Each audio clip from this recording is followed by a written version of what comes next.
Let's build a bridge to tomorrow.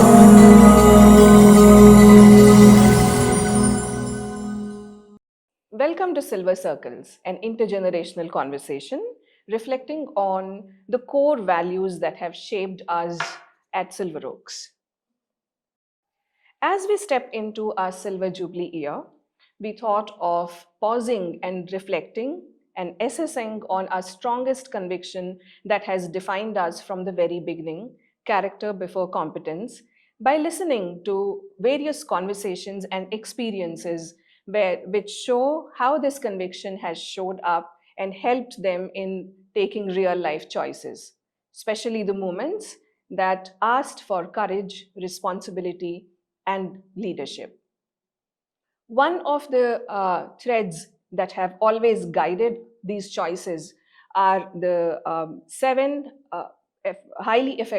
habits of the highly effective people by Stephen Covey. We all know and we all unanimously agree that these are the habits that have forged leadership and character in our students. In today's episode, titled Proactive Choices That Have Shaped Lives, we will explore what it means by being proactive. Proactiveness has always been linked to competence, to initiative, to efficiency, and getting things done. But in its deeper meaning, this word, proactiveness, is very rooted in character. The willingness and to take ownership, the courage to act even when you know that the outcomes are uncertain, and the integrity to stand by those consequences of the choices. So in the heart, proactiveness, being proactive, basically means that it's an understanding that you can't control everything. You can only choose how you respond. In stepping up when required, acting in choosing to act rather than wait. So, and most importantly, being proactive is the ownership of taking that step forward. I'm joined today by a current student, an alumnus, a parent, a teacher, and an expert who teaches leadership. All these panelists bring their stories of choices that matter to them. Let me introduce you to the panelists. Our current student, Laasya. She is an IBDP student at the Oakwinds campus and doing her first year. She is also the president of the student government at this campus. She is the voice of the student body. Having transitioned from a national curriculum to the IBDP program, she consciously chose academic rigor and leadership responsibility. Her journey reflects confidence, ownership, and a strong belief in communication as a tool for influence and growth. Our alumni, Vamshi Krishna, is a digital product and AI strategy leader at Accenture Song in Australia, working at the intersection of business, technology, and innovation. An alumnus of Silver Oaks, the University of Sydney, and Kaplan Business School, he helps enterprises reinvent customer and employee experiences using AI, Gen AI, and modern digital platforms while continuing to teach and mentor to the next generation of innovators. Our teacher is Mr. Sreedhar Ukkalam. Sreedhar began his career as a mechanical engineer and spent over 17 years in the IT corporate world, working with organizations like Deloitte and Wipro in India and in the US. Recognized as a strong people manager, he chose to leave his corporate life to follow his passion for counseling. He worked as a psychology counselor and behavior trainer, supporting schools, colleges, and NGOs in life skills and career guidance. Today, he works as a psychology teacher in the IBDP in Silver Oaks, Oakwinds campus. Our parent, Mr. Harsha, PPVS.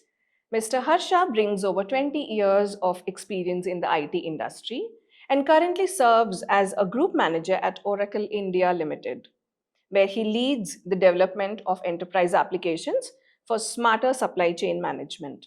With a background in computer science and engineering, he also has a deep appreciation for Indian classical music and the arts. Our expert leadership coach, Mr. Dermot Farrell. Dermot is a leadership trainer and career counselor who has been working with Silver Oaks since 2018. He has led key school initiatives, including leadership programs, the house system, and career counseling frameworks.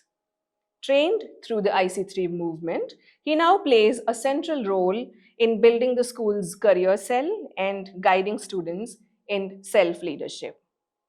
Welcome you all to Silver Circles and in this episode titled Proactive Choices Shape Lives.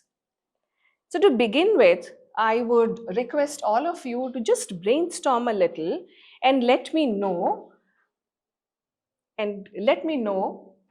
what one word or an image comes to your mind when I say being proactive. I would like to begin with Laasya. When we talk about being proactive, I think the first word or quality that would come to me is courageous. It takes a lot of strength and not having fear about what would happen in the future when you're taking a choice. So being proactive, in my perspective, equals being courageous. Wonderful. Yeah. Dermot. Doer. Being proactive is a doer. In my job, I see a lot of people saying a lot of stuff. And I've realized over the years that most people talk and very few people do. So basically, maybe 5% do and 95% talk. And nothing happens, like we call this the karma loka, okay? The place of karma, the place of action. Unless you do something, nothing will happen. Yes, it's more about action. Action is That's everything. speech. Yes, action is very important. Mr. Harsha. Yeah, the word that comes to my mind when I think about being proactive is initiative. You're kind of like taking the initiative and the onus. So that's what comes to my mind. Stepping forward. Yes. Mr. Sreedhar. So when I see this word proactive, I always think about the Bhagavad Gita says, okay, Karmanye vadikaraste nafaleshu kadachana. So do your duty first, then results will follow automatically. That's what is, I think. Even when the outcomes are uncertain, you still go ahead You are and do. responsible for the outcomes first. Yeah. So do your duty. Yeah. Oh, wonderful. Vamshi. For me, the word that comes to my mind is ownership. And the vivid image that comes to my mind is of Dr. Stephen Covey's 7 Habits book, which is something that I've read. And the first one of the habits is being proactive. So taking ownership of your choices, of the initiatives that you're taking and seeing it through to the outcomes.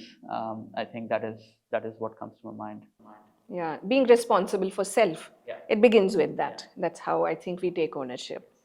So now let us deep dive into conversations where I ask questions to our panelists. And I would like to begin with our alumni, where we go ahead and see how this conviction has shaped him since he is already out as a professional working.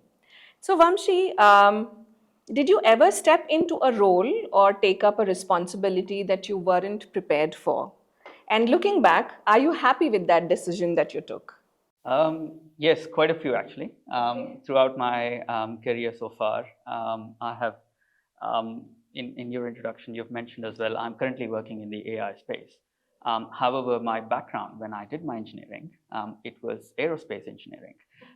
So I've had a diverse start. I started with aerospace engineering, started working in the aerospace field for a bit, and then realized I'm probably more, I might be more suitable in a business role. And then I had to make a career choice of pivoting my career from an aerospace track into the business and management side.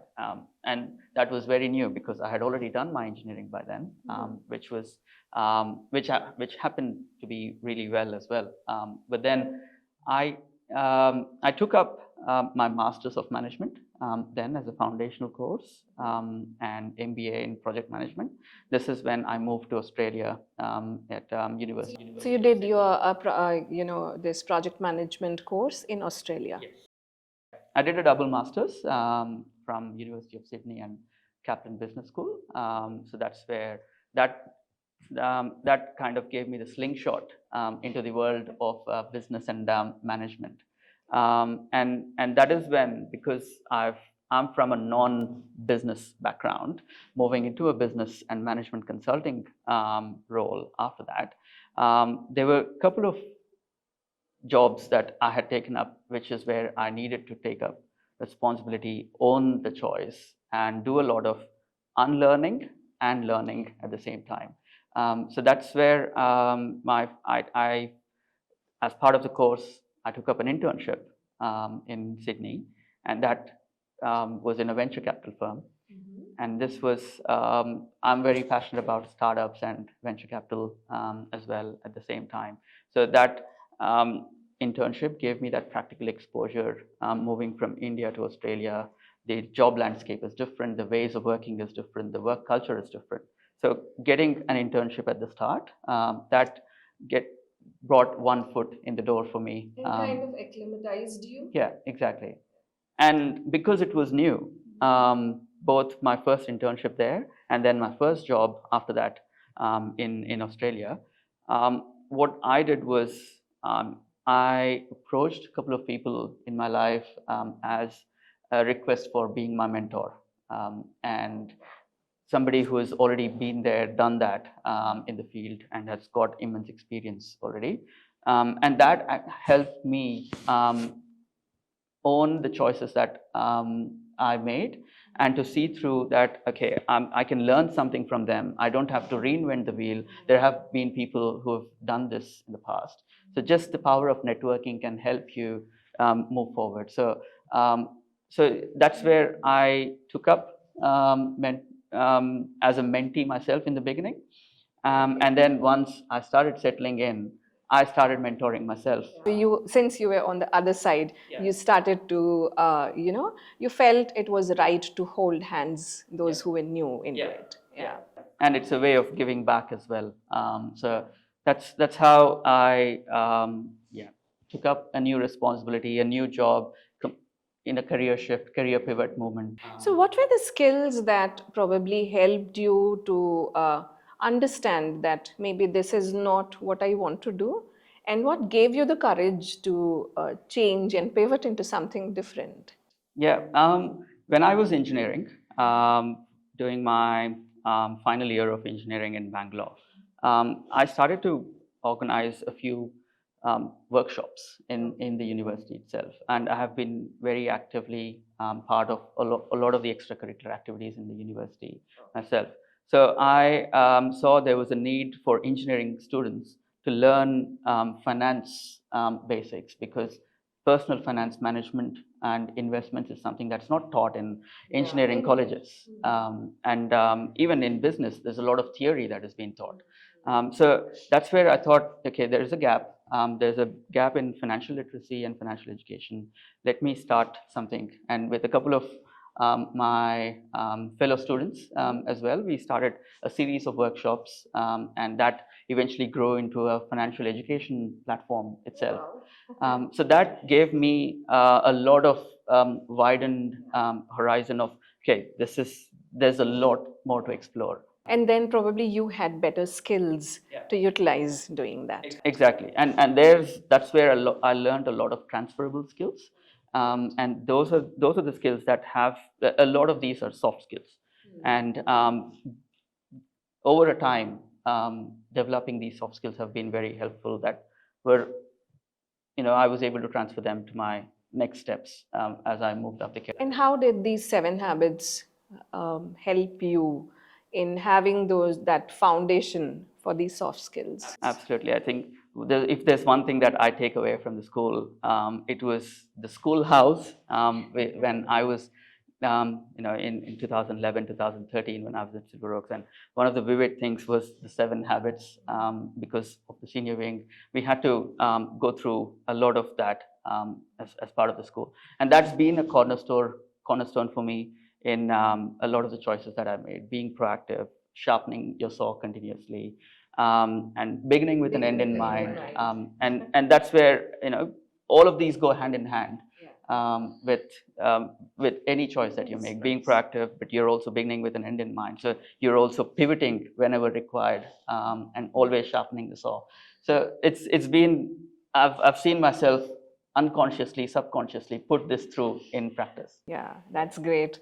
So now, since we know what the foundation is and how our alumni is doing in the world today, let us also understand how a current student is taking choices and what is she doing about it.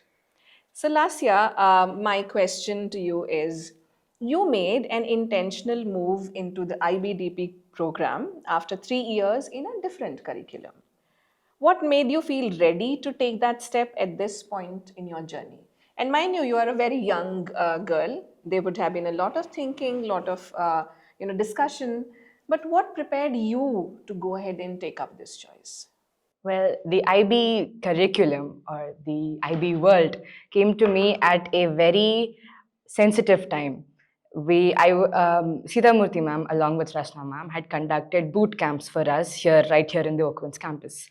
And during those sessions, we didn't talk about the IB curriculum. We talked about the importance of leadership, of having the proper education, of having the skills and the analytical and cognitive skills required to step into the outside world. Now, because we were in the midst of our boards, learning was always about, perhaps, it was majorly about rote learning, exams. It was a very structured format. So when this different perspective was introduced to us as young people, we were instantly attracted to it. It was new, it was different, and it promised a lot more for us, to us, than the current system we were following. Of course, it was because it was a new thing. There were a lot of discussions, a lot of thinking, and when I introduced the IB to my parents, they were initially surprised that, okay, is this a system, or okay, this is a very new system, because their learning was also a national curriculum based learning, and for them to pivot me into an international curriculum was a long decision, but also a major stakeholder in me making this decision, I feel, was the school. Rashna ma'am personally and a lot of my teachers and coordinators had suggested that this would be a better path for me. They had given me examples, real life scenarios of how the two systems compared, and also how the IB system would give me a fair advantage when I will be stepping into the real world as well. And fortunately, that change was visible instantly. How willing were you to own up this decision? Very willing, actually. IB was one of the first decisions that I, as a person, took independently. Before this, every major decision would be, a little influenced with parents, teachers, relatives, etc. But IB was introduced first to me as a student. Then I took it to my parents. Then my teachers took it to my parents. So that was something that You drove the inquiry. yeah, precisely. I drove the inquiry. I was behind them that, okay, do the research and find out what IB is. And they did research for me. They found out a lot. They talked to people. And though the ownership of the choice was mine, and I was stubborn about it, that I needed to do this course in order to have a brighter future. So that ownership, because they saw that ownership in me, they also felt courageous enough, they also felt confident enough that, okay, if she is so confident about it, we can look into it. That's great. Amazingly good. So, since Laasya brought up the importance of parents and also parents being involved in making these decisions, I will ask a parent, Mr. Harsha, the next question. As a parent, how do you think your children observe the way you handle challenges, decisions, or uncertainty in your life? In my own life, so when I share my experiences with them at various junctures, I've had situations where things came to me a little unplanned, but I still kind of like took it in my stride and then moved on. So, but of course, those were choices I made a little early in life, but I do share with them. I feel those would have Yeah. obviously, those could have been the observations that they made through our talks. Like when I was growing up, I was very passionate about joining the defense forces, and I made a very sincere attempt at it. Okay. But I mean, life had a different choice made for me in terms of I couldn't go through because of medical reasons. So then I had to pivot to engineering, which was a decision that was really, I mean, not what I was planning for, but it happened. So I Okay. had to adjust to it, and here I am being in the IT industry and reasonably successful. So when we talk about it, they do have in their father an experience where choices were made, and even though it is out of our sphere of influence, you kind of like take it, but from then move on and then make the best out of it. So proactiveness is not always about, getting the results. It's about owning that decision to take a step. Correct. I think you took that step to go ahead and attempt what you wanted to do. Correct. It did not, but it didn't discourage you. You Correct. figured out another path. Right. And so you share these stories. So at Yes. home, this is the atmosphere that Correct, you create correct, with your children. That's amazing. It's so important to have parents and teachers and the school on board where the conversations keep happening. And now my next question is to Sreedhar. So Sreedhar, so basically I want to know, in your experience, what shifts the mindsets, practices, or environments help students move from simply following instructions to thinking and acting proactively? Since you also deal with service as action, you are dealing with these young children, and this is more about being proactive in doing something good for the community. I think that would be, a worthwhile question and answer to know from you. So, coming to first thing is my life itself. Okay. I have taken a shift of my life itself is 3 phases. Okay. First is mechanical engineering for 10 years. Then none of the mechanical engineers in my organization where I was working, we had 300 people organization. So in 90s, I'm talking about. So out of 30 or 40 engineers, everybody wanted to move to IT, which I took a daring step, which 6 months I did not have any job. Okay. So that was my choice. I took the decision, so I should wait for that. So I may not get even job immediately after even 6 months. That was the situation. Then it's done. 10 years IT. Then again, my shift has started. So I wanted to move from IT to again psychology to pursue my passion. So whatever has done comfortness and everything has gone. Now my conviction. Okay. So I want to self-actualization started. So with that I taken psychology. Now I am working as a psychology faculty. So what the students is the requirement of the students now is anything it comes to them, they need to take it the right spirit is the number one. Okay. Let us say, though it was not my session, I took proactive step of the students. I tell them how psychology is linked to their regular studies. Let us say the 6 hours of whatever the old generations people used to say that whatever you study or whatever you listen, within 8 hours it will vanish from your mind. That is the very, very important point students need to start that. Why teachers tell that go and study immediately today? Why you need to repeat that? Why you need to do the rehearsal? So being consistent. So that is the first step students need to inculcate now. And whatever they study and regular practice of doing this. Then something, reflection. We do a lot of things, we learn a lot of things, and once you complete and look at back and see that how the reflection, what is the good thing has happened. So I link this to our CAS, creativity, activity, and service. Students, when they start something, there is a thin line of difference between, for example, activity versus service or creativity versus service. So initially what I felt is students will start proactively. That means they are matured enough, adolescents, and they will take up certain things. Though I have the list of laundry list there with me for services, I hold myself. Okay, I thought that let me give opportunity. So then slowly I realized out of 15 students, 2-3 students will come front and take proactively, and 4-5 students need a little support. And every class, every session, every cross section of the society, the same pattern will be there. Okay, so 2-3 students we need to give really hand holding support. So with these two, three things, what I say is number one is regular monitoring is required for them. Second one is need more support from the parents or teachers, okay, which they need. So these are the things. And one step recently, what I started with students is every student will not come up and open. Right? So I have started like having a lunch with the students. Okay. So I started that. With that, now students are one by one, everybody started.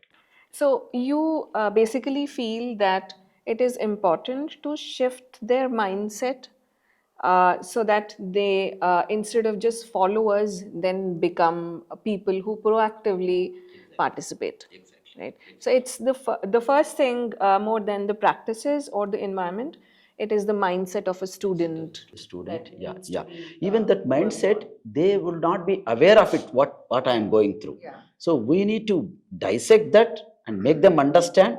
So this is what is happening in your life now. Oh, wow. So with this, now I come to Dermot. So Dermot, you have got students who come to you, and since you take up, you are the leadership trainer and the coach of students, and you also guide the students for preparing them for the universities. So you also are responsible for that. You also, as Sreedhar said, would have mix of students, some who are already aware, ready, and some who are not. And you have to make them ready. So my question is, how do you guide students to see uncertainty as not as a barrier, but as a space for proactive exploration? The best example is as Mr. Harsha. He started, he wanted to do something, okay, without having this clear thing of I will be that. Yes. Right. But yet he went ahead and proactively took steps for what he wanted to do. How do you prepare the students and tell them that uncertainty is not a barrier, but a scope to grow? Yes, okay. So, I mean, basically, I feel that the most important thing is the narrative that we're building. So, just a little bit of a background. Before joining the school, I used to work long ago in the corporate sector, and many different companies would have different different mottos and so on and so forth. So when it came to the school, we have, as Vamshi says, we have the schoolhouse, and I thought, okay, the usual bit of marketing. But over time, I came to realize that actually in this school, we actually spend a lot of time thinking about why are we saying these things. And the focus of the school has always been character before competence. And if you actually go to Stephen Covey's 7 Habit book and read the first chapter to the book, he'll talk about how he felt that self-development used to be about developing character and self-development, and it turned into a kind of pop psychology that's about success. And the problem with that pop psychology approach is you're just jumping on different bandwagons. Yeah. The major thing that Stephen Covey was about, and the major thing that this school is about, is why are we developing character before competence? And we're doing it because we're there to develop the person. So our acorns, we're there to develop our acorns. So getting back to career counseling and uncertainty, I try and create a narrative. And what I mean by that is the worldview, the paradigm that we have. And because our entire focus, like the hub of the wheel in Silver Oaks, is about character. In other words, about developing you. Because although your job might change, so if you listen to the different stories here, if you listen to Laasya, Harsha, Sreedhar, Vamshi, each one had a big change. But they had transferable skills. The transferable skills helped them with the change. So if you focus on the person can adapt. If you focus on the skills, you're bouncing around. Another thing I used to find in the corporate sector was shiny object syndrome. In every industry, there's the latest thing, okay? You have to have this thing, you have to have that thing. And everybody gets obsessed by that. And also with statistics, we get obsessed by statistics. We get all that. Go back to basics and develop the person. Okay, so my focus will be, and the school's focus, is to develop leaders. And like Laasya is a very good example. She was my student for 2 years and she's always very proactive. So getting back to helping students is I'm trying to help every student become more proactive. The challenge I would have in my job is that students think they're proactive, but they're not proactive. It's like if people are on a diet, they think they're dieting, but they're not dieting, okay? They think I'm dieting, doing a great job. So thinking I'm doing a great job and doing a great job are two different things. Yes. So where Perception and the reality. yes, and reality hits hard. Yes. Okay, reality is hard hitting. So, which I'm sure Vamshi is seeing in your job, reality is there. You have to face it. Same with yourself, sir, that in your job. So the thing is, trying to get students to deal with the uncertainties, I try and develop a narrative whereby we're looking at leadership and we think of career not as in getting into college. I try and focus on thinking of careers between now and maybe 45 years of age. Think of it as a journey towards leadership and leading yourself. And try and get them to realize, and then we have adult conversations about the pros and cons. So for example, I had a student popped into me yesterday from last year, Sreedhar is his name. He took a year off. He's an American citizen, he's an Indian kid, and he's applying to some colleges. He got accepted to a college in America. And I said to him, this is actually good for you because the Trump is good for you. Okay, why is Trump good for this guy? Number one is, all those colleges have a quota for international students. They can't get them. So now he can get a better college than he could previous year because they have a quota.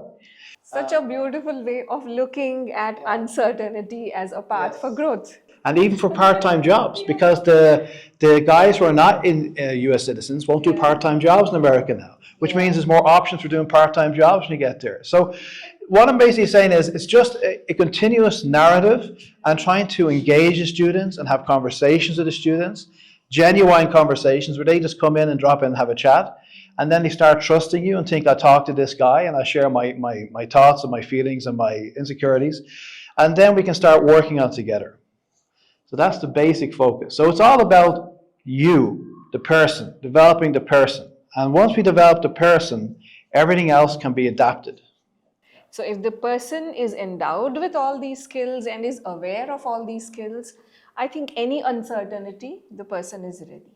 Yes, yes. The person will never feel ready. When we get challenged, we don't feel ready. Yeah. But if we've been working on ourselves, we will have the transferable skills and we'll surprise ourselves. So there is this confidence that the person has, that even if probably they are not ready, they will know how to go ahead and tackle it in the situation.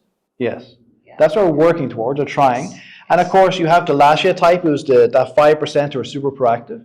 So that's good, but we also have to try and bring up as much as possible the majority of people who are a little bit more reticent. We also have to bring them up as well. Yes. So what is your strategy to bring those children who are not ready yet? How do you then go ahead? Yeah, so that's an interesting thing, because it's strange. I've been in the school for 8 years. A strange phenomenon I found after 2 or 3 years was I started getting LinkedIn requests from students I had years ago. So on a weekly basis or every 2 or 3 days, I get some requests from some kids I taught in 2018, 2019, 2020.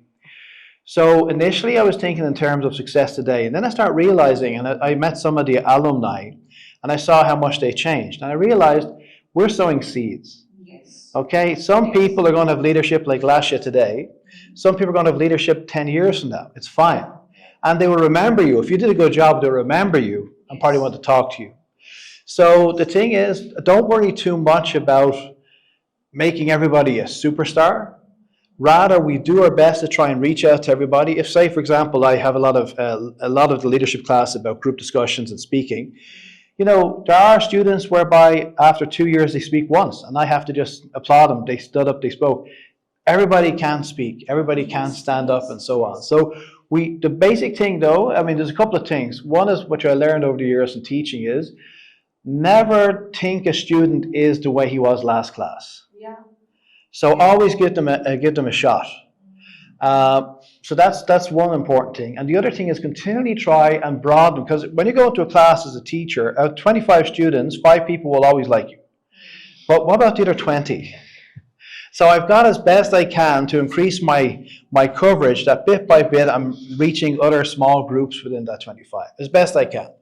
And we do that by really having this concept in psychology we have of having this regard for everybody, just having a warmth and openness to everybody. So just try and don't have any special people, try and be open to everybody and appreciate everybody.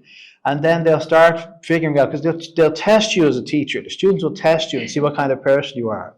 And after a while, they figure this guy's okay or not okay. Yeah. And so we try and be as open as we can and reach out as much as we can. And also remember that a lot of it's about planting seeds, because there's a thing, the 8th habit actually, which is finding your voice. Many students won't be able to be there yet. It'll take them time, so they won't be able to respond. Yeah. But we're sowing seeds, basically. Yeah. And then giving them those opportunities to at least be able to think. Yes. Yes. Yeah. So my next question is to Vamshi. If you were speaking to your younger self at Silver Oaks today, what would you say about taking responsibility for one's choices and direction? If I'm speaking to the younger self, and I'm seeing Laasya as well on the panel, being proactive is something that comes with a lot of dedication, a lot of perseverance, because every time you're proactive, it doesn't mean you're going to succeed. So there's a lot of perseverance involved as well. Then just in terms of my career background, the trajectory that I've had, and one fun fact about my career trajectory is my first job was at Silver Oaks. And this was when I was doing my 11th and 12th at Silver Oaks. Sita ma'am asked, would you be interested in teaching juniors? I think I remember that. Yes. Yes. It was uncomfortable at the start. I have never taught and formally, but then the faculty was on an emergency leave and there was an opportunity. It was uncertainty as well. So how would you respond in that? Is just taking up the opportunity, regardless of if it is going to be in your comfort zone or not. And you can always make it right later. Yes. So you don't have to make the right choices all the time. You can make a choice and make it right. That's such a wonderful way of looking at it. You know, not every choice is always right, but you have the ownership to make it right. Yes. Yes. Oh, wonderful. And that's how my career has panned out as well. So from teaching in Silver Oaks as part-time, and then going on to do my engineering, and then co-founding a startup, financial education startup there, and then from engineering pivoting to management and business, moving to Australia as a new workplace, and then adapting to that new culture, new colleagues, and still at the university there, making sure all of the things that I've learned in the school are still being imparted there. So I was part of different societies and clubs in the university that gave me a lot of exposure and opportunities to network with people. And then at the end of it, being selected as student ambassador for Sydney University, all of this helped. I would say every small step that you're taking every time would somewhere in your career later come back, and that comes back, and you would realize, okay, this is something long time ago I did. I never thought it would be useful, but then it is something that's being useful right now. So that's the realization moment I had so many times in my career, and then eventually going on to Accenture and working in the forefront of AI and Gen AI at the moment. Where again, this uncertainty is always there. Exactly. Yeah. And this is a very growing space. And as Dermot mentioned, there's always a new reality in jobs. You always have to keep innovating and be proactive to stay ahead of the curve, or else you're going to be lagging behind. So that's. Shall I add it to your point here? Yeah. So how the multiple opportunities are there in the Silver Oaks in the education environment. In 2007 or 2009, Silver Oaks has initiated something, Leader in Me. Yeah. You remember? I remember that, yes. So they asked children, leaders are not only in the textbook like Mahatma Gandhi or Jawaharlal Nehru or somebody. Leader is there in your home. Just go and talk to your parents. And if your parent has exhibited any leadership qualities in his experience, write a citation and bring back. So I was working with one of the NGOs where we have been to some government school and just doing the survey, how the education system is there in our state or country. So neighboring government schools have gone there and taken some survey, like restrooms are not there, girls are just going to next neighboring houses, and water was not there. So we took this one, and then with our own money, we have just generated money and renovated the school with 75,000 rupees, where we got 90,000 rupees. Okay, I wrote the citation and just sent to school, and those parents, I think there are more than 100 parents have given the citations, and school has involved the children to take the best citation, 25 parents, and called them for the flag hoisting. So my children, I have done this one, right? So my son has called me and I came here. Then my son has started telling that, oh, leader is there in my home. Yeah. So every student realized that leaders are not in the textbook alone. I can do a little change in the society. Whatever I do, the contribution to the society itself is also considered leadership. So we don't know which corner you have this opportunity. It's a great opportunity for children in this school to exhibit all these skills. And this Leader in Me program, I vividly remember being part of this. And this actually, as I mentioned before, I started to look at people for mentorship. And the seeds started from the Leader in Me program when I was at school. Because the program is not that the school identifies a leader, it's the student who has to identify their leader, approach, talk, and then initiate that conversation. So these are the skills, more than just meeting the right person, also being able to meet that person, initiate conversation. Day with leader. Yeah. Day with leader. Yeah.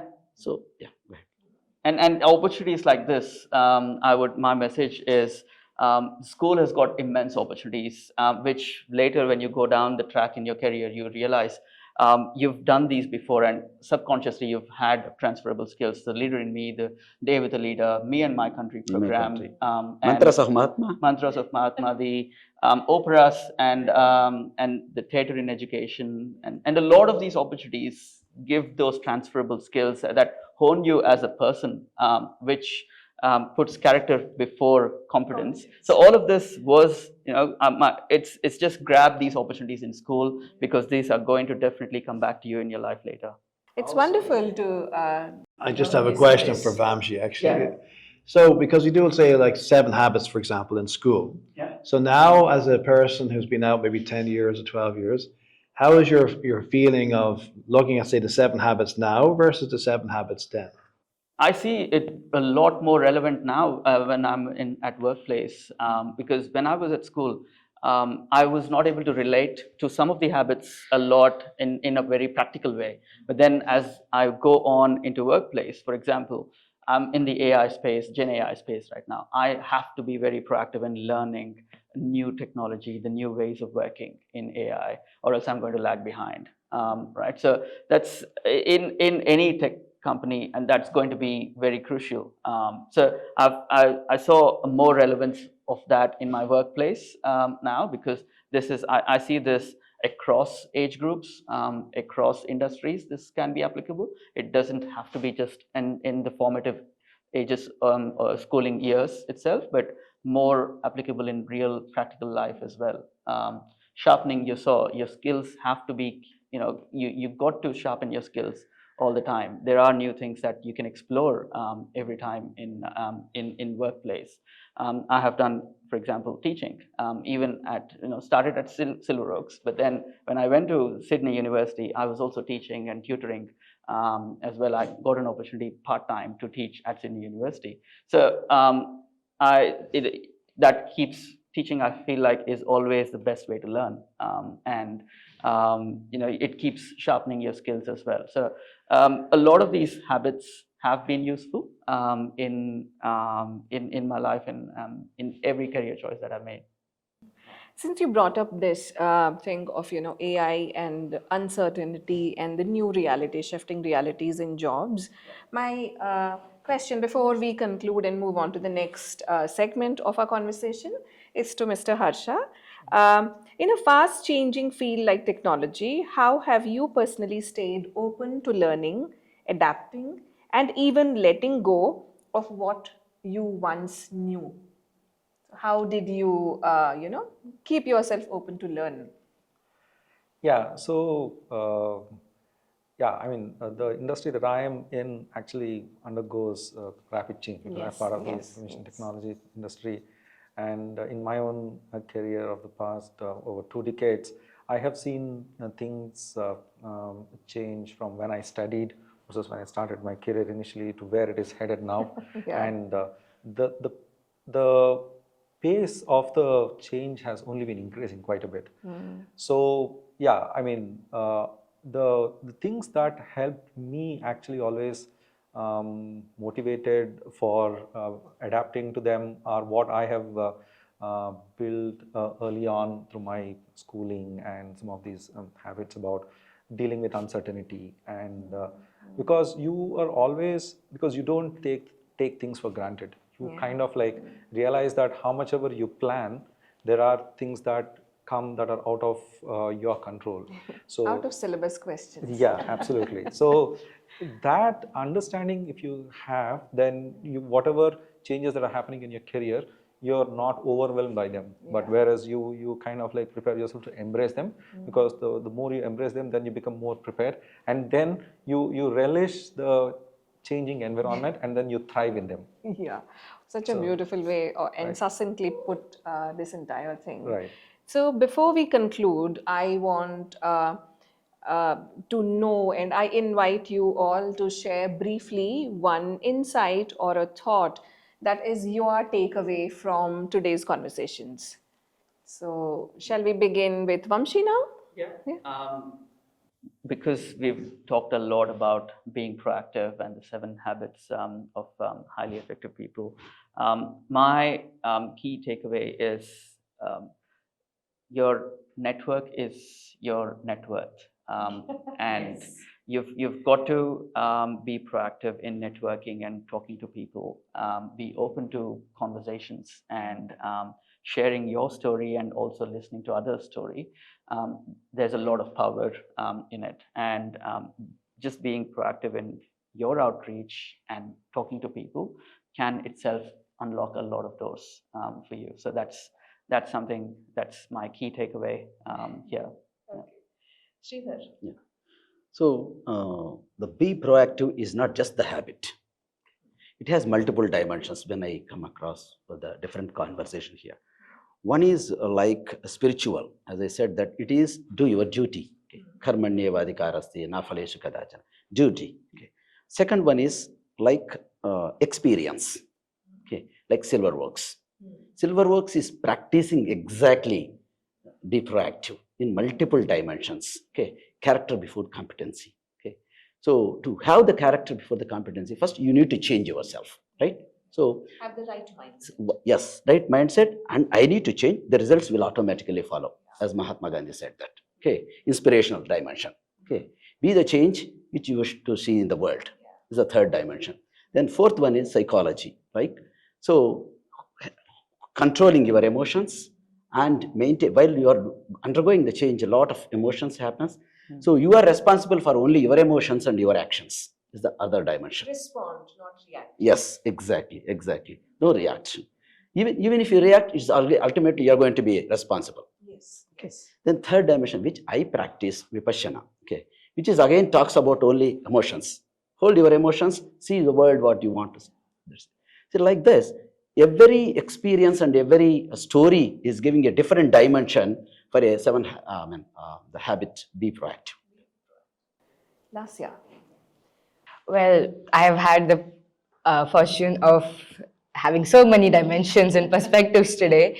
I am currently building my foundation, but then I've also seen what the foundation will lead to and how people are setting examples for me. And Dermot sir and Sreedhar sir have been huge contributors to my foundation currently as well. So again, proactiveness, as I said, it's about being courageous. And the one role that I would ask all my fellow students to inhibit is to be a participant. Just do it. Yeah, just do it. every thing you participate in may not get you a medal, every presentation may not get you applause, but the important thing is that you do it, because that gets you out of your comfort zone. At the end, I would just give this beautiful quote by John Maxwell, which says, being proactive is preparing, but being reactive is repairing. So, yeah, that just tells you that the stronger that you build your agility of stepping out of the comfort zone and being able to tolerate anything that is thrown at you, the stronger you become in front of the entire world. Wow, wonderful. Mr. Harsha. Yeah. So yeah, I think it was a lovely conversation and hearing so many different perspectives and insights. Yeah. And I have at least grown more richer with this conversation, especially reflecting on what proactive means. And yeah, it does prepare you to lead a better life eventually, because you're always putting your step forward. And then eventually it'll lead to a better outcome, whatever it may be. So that's how I look at being proactive. Dermot. So change is inevitable. You might as well meet the change. So what I thought was interesting, listening to every story today, Laasya's talking about going from CBSE to IB. Harsha wanted to do medicine, but wasn't able to continue with it. If we look at, security forces. If we look at Sreedhar, he's like gone through 3 different cycles. Vamshi was originally into MPC, that direction, and he shifted aerospace. Okay. So each of these 3 people, and even myself in many ways, we've had radical changes. And the interesting thing is we always have a comfort zone where we want to be comfortable. And I think also that parents want their kids to be comfortable. And the reality is you can't wrap your kid up with cotton wool. No matter what you try, your kids have to go out and So life, the journey of life is continually facing things and challenges and changing. And to get back to what Laasya was saying with that quotation, is that we might or might not like proactivity, it might or might not be comfortable, but you might as well do it anyway, because we're going to meet the change whether we like it or not. Yes. So that's my takeaway from today from listening to their story. So as we close, one thing that has stayed with me is being proactive is the ability to take that first step without even thinking about what the outcome would be. And this step determines how we grow, how confident we are, and how we lead ourselves in our lives. And the lasting impact that this conversation had on me makes me, understand and realize that we are a product of our choices. We become who we are by what we choose to do.